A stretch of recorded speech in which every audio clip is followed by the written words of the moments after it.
Hi friends, welcome to Abhijay TV. Abhijay టీవీలో అందరికీ స్వాగతం సుస్వాగతం. ఈరోజు మనం తెలుసుకోబోతున్న వీడియో ఏంటంటే అసలు బోనాల ఫెస్టివల్ అనేది మనకు దేశంలో ఎలా వచ్చింది, అదేవిధంగా తెలంగాణకు మన రాష్ట్రీయ పండుగ అయినటువంటి బోనాల పండుగ మనం ఏ విధంగా చేసుకోబోతున్నాం, ఎందుకు వచ్చింది, ఎలా వచ్చింది, స్టార్టింగ్ అసలు బోనాలు ఎలా స్టార్ట్ అయినా అనే విషయాన్ని మనం తెలుసుకుందాం మిత్రుల. ఈరోజు ముందుగా వీడియోకి వెళ్లే కంటే ముందు లైక్ చేయండి, షేర్ చేయండి, సబ్స్క్రైబ్ చేయండి అభిజయ్ టీవీని. మనము 20K దగ్గరలో ఉన్నాం ఫ్రెండ్స్. ఖచ్చితంగా అందరూ కూడా లాంగ్ వీడియోస్ చూసి ఛానల్ ని ప్రమోట్ చేస్తారని చెప్పి కూడా మీ అందరికి కూడా తెలియజేస్తున్నాం మిత్రులారా. మంచి మంచి వీడియోస్ ఇక ముందు నుంచి మీ ముందరికి రాబోతున్నాయి.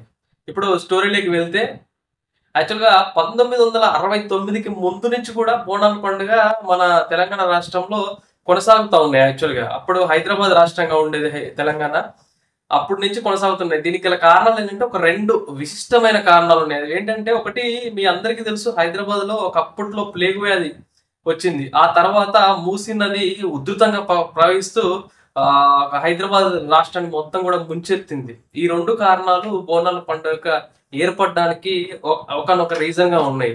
అదేంటంటే, బోనాల పండుగ ఫస్ట్ రీజన్ ఏంటంటే, ప్లేగు వ్యాధి వచ్చినప్పుడు మన దగ్గర ఉన్నటువంటి కొంతమంది సైనికులు, అంటే ఆర్మీ సైనికులు మధ్యప్రదేశ్లోని ఉజ్జయిని ప్రాంతంలో వర్క్ చేస్తా ఉన్నారు వాళ్ళు.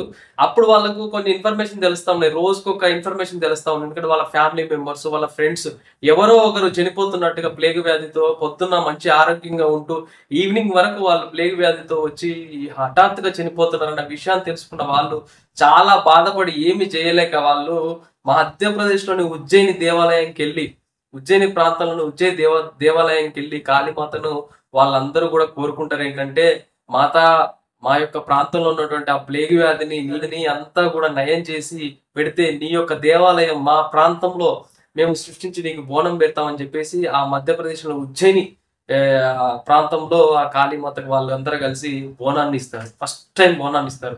ఆ తర్వాత నెమ్మదిగా హైదరాబాద్ లో ప్లేగు వ్యాధి పూర్తిగా నయమవుతూ ఉంటుంది. ఇదంతా చూసి వాళ్ళు ఈ యొక్క దేవుడి మహత్యం అని చెప్పేసి వాళ్ళు ఇక్కడికి వచ్చేసి సికింద్రాబాద్ లో ఉజ్జయిని కాళీ దేవతను వీళ్ళందరూ కూడా ప్రతిష్ఠిస్తారు. ఆ తర్వాత వాళ్ళు అందరూ కూడా పెట్టిన బోనమే ఫస్ట్ బోనం. యాక్చువల్గా అలా మనకు బోనం ఏర్పడింది. అదే విధంగా కాకుండా కొన్ని సంవత్సరాల క్రితం మూసీ నది ఉధృతంగా ప్రవహిస్తూ హైదరాబాద్ ప్రాంతాన్ని మొత్తం ముంచెత్తుతున్న సమయంలో కూడా వాళ్ళందరూ కూడా ఆ దేవతకు మొక్కి అక్కడ బోనాన్ని ఏర్పాటు చేయడం జరిగింది.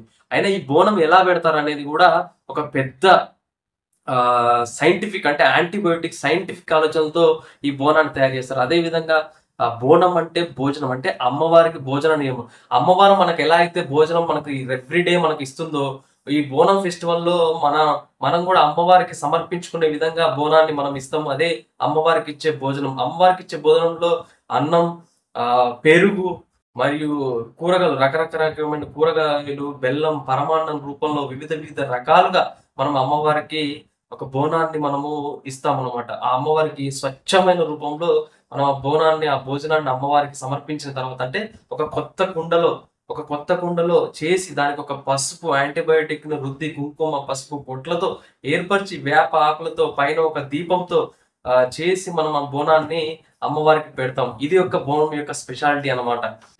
ఇది కూడా ఎందుకంటారంటే, ఇది ఎప్పుడు జరుగుతుంది అంటే ఆషాఢ మాసంలోనే ఎందుకు జరుగుతుంది అంటే, ఆషాఢ మాసంలో ప్రతి ఇంటికి కూడా వాళ్ళ ఆడపిల్లలు, అంటే ఆడపిల్లలు అంటే అత్తారింటి నుంచి అమ్మవారింటికి వచ్చే ఆడబిడ్డలు మన ఇంట్లోనే ఉంటారు కాబట్టి ఆ సమయంలో వాళ్ళతో బోనం పెట్టించే విధంగా ఈ యొక్క ఆచారం కొనసాగుతూ ఉంది. అదే విధంగా ఇంకొకటి ఏంటంటే, ఆ యొక్క పరమేశ్వరి, అంటే మన దేవత కూడా ఆషాఢ మాసంలో మన అమ్మవారి ఇంటికి వస్తుంది, మన ఇంటికి వస్తుంది. ఆ దేవత కోసం మనం ఆ దేవతతో మనం బోనం పెట్టిస్తున్నాం అనేది కూడా చరిత్రలో ఉంది మిత్రులారా. అదే విధంగా బోనంలో కొన్ని స్పెషాలిటీస్ ఉన్నాయి. ఏంటంటే, పోతరాజు ఆ యొక్క బోనాల ఫెస్టివల్ ని పోతరాజు దగ్గర నుండి నడిపిస్తాడు. వివిధ శక్తుల నుంచి ఆ బోనాలని అందరినీ కూడా ఆయన కాపాడుతూ ఉంటాడు. ప్రజలందరినీ కూడా ఆయన శక్తితో కాపాడుతూ ఉంటారు అనుకుంటారు. ఇప్పటికి కూడా కొంతమంది పోతరాజు వేషంలో చూస్తూ ఉంటారు. మీరు బోనాల ఫెస్టివల్ జరుగుతూ ఉంటే పోతరాజు వేషంలో కొంతమంది యువకులు ఆ యొక్క వేషధారణలో వచ్చి ఆ మొత్తం పసుపు బండారితో రెడీ అయి ఉండి వివిధ కలర్స్ తో వాళ్ళు కొరడాలు పట్టుకొని ఉండి బోనాన్ని ప్రాంతాన్ని ముందుకు నడిపిస్తూ ఉంటారు. అదే విధంగా తొట్టెల ప్రెసిషన్స్, పలహారం బండ్లు, ఇవన్నీ కూడా బోనం పండుగలో చాలా స్పెషాలిటీగా ఉంటుంది. హైదరాబాద్ అంటేనే ఒక బోనం పండుగ స్పెషాలిటీ. ఇది ఒక ఆషాఢ మాసంలో మొదలై అంటే వర్షాకాలం ఆషాఢ మాసంలో మొదలై శ్రావణ మాసం వరకు కూడా వివిధ వివిధ గ్రామాల్లో తెలంగాణ ప్రాంతంలో బోనాల ఫెస్టివల్ అనేది రాష్ట్ర పండుగగా మారిపోయింది. అదే విధంగా గ్రామ దేవతలకి వాళ్ళు శ్రావణ మాసం వరకు కూడా బోనాలు సమర్పిస్తూనే ఉంటారు. ఇది ఒక ఆచారంగా ఒక ఘనమైన పండుగగా తెలంగాణలో ఇంకా కీర్తించబడుతుంది మిత్రులారా. ఇలాంటి పండుగల్ని అందరూ కూడా ప్రోత్సహిస్తూ అంటే ఇది ఒక పండుగనే కాకుండా ఏంటంటే యాంటీబయాటిక్ సైంటిఫిక్ తరఫులో కూడా ఇది ఎలా అంటే వర్షాలు పడుతున్నప్పుడు నీరు మారుతుంది, వాతావరణ సూచికలు మారుతాయి. ఇలాంటప్పుడు యాంటీబయాటిక్ రూపంలో పసుపు, కొత్తకుండ ఇవన్నీ కూడా ఆ శరీరాన్ని మరియు ఆరోగ్యాన్ని కాపాడే విధంగా ప్రతిబింబించేలా ఆ కొత్త ఆకులు మనది ఏదైతే కొత్త ఆకులు వేపాకులు ఉన్నాయో ఇవన్నీ కూడా యాంటీబయాటిక్ ని ప్రతిబింబించేలాగా వాళ్ళందరూ కూడా తయారు చేసుకుని ఆ బోనం యొక్క ప్రతిరూపంగా అక్కడ నెలకొల్పుతారు. ఇది ఒక సైంటిఫిక్ ఆలోచనలకు కూడా ప్రతిబింబంగా ఉంటుందని చెప్పి కూడా అందరూ కూడా అనుకుంటారు మిత్రులుగా.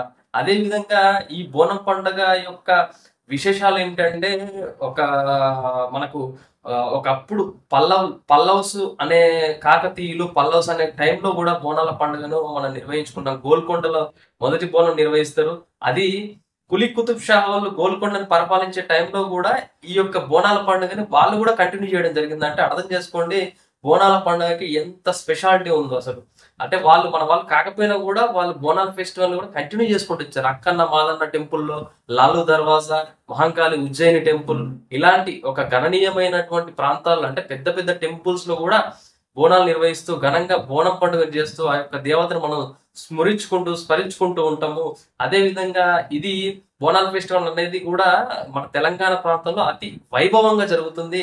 గవర్నమెంట్ కూడా దీనికి చాలా రకాలుగా ఉంటుంది. అదే విధంగా చివరి రోజు ఏంటంటే రంగం భవిష్యవాణి కూడా ఆ రోజు తెలియజేది. అంటే మన యొక్క దేశం యొక్క భవిష్యత్తు అంటే ఈ సంవత్సరం భవిష్యత్తు ఎలా ఉంటది, ఎలా జరుగుతుంది, ఏమైనా తప్పులుంటే ఎలా సరిదిద్దుకోవాలి, ఏం చేసారు, మనం సరిగ్గా చేసామా చేయలేదా, అసలు పూజలు ఎలా చేసాము, భవిష్యత్తు ఎలా ఉండబోతుంది, ఎలా ఉంటుంది అనేది రంగం భవిష్యవాణి. అంటే ఒక పెళ్లి గాని యువతి రూపంలో వచ్చి ఒక కొత్త మట్టి కుండ మీద నీళ్ల కుండ మీద నించొని ఒక కాలుతో నించొని ఆవిడ భవిష్యవాణి చెప్తుందని చెప్పేసి కూడా అందరూ కూడా తెలియజేస్తున్నాం. ఇప్పుడు కూడా మనం చూస్తూనే ఉంటాం రంగం భవిష్యవాణి మనం వింటూనే ఉంటాం. టీవీల్లో వచ్చినప్పుడు కానీ వార్తల్లో వచ్చినప్పుడు కానీ చూస్తూనే ఉంటాం.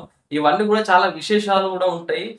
ఇవన్నీ కూడా అంటే ఇది లాస్ట్ అనమాట. అంటే ఫైనల్లో జరిగేది రంగం భవిష్యవాణి. ఆ రంగం భవిష్యవాణి చెప్పడంతో బోనాలు కంప్లీట్ అయింది. ముందుగా తెలంగాణ రాష్ట్రంలోని అంటే మంత్రులు కానీ లేదంటే ముఖ్యమంత్రి కానీ మన రాష్ట్ర ప్రభుత్వం తరఫున పట్టు వస్త్రాలు సమర్పించిన తర్వాత ఈ యొక్క పూజా ఫెస్టివల్స్ అన్ని కూడా ఉజ్జయిని మహంకాళి టెంపుల్ దగ్గర స్టార్ట్ అయ్యి లాలు దర్వాజా అండ్ గోల్కొండలో మొదటి బోనం స్టార్ట్ అయిన తర్వాత మిగతా అన్ని ప్రాంతాల్లో కూడా బోనాలు నడుస్తూనే ఉంటాయి.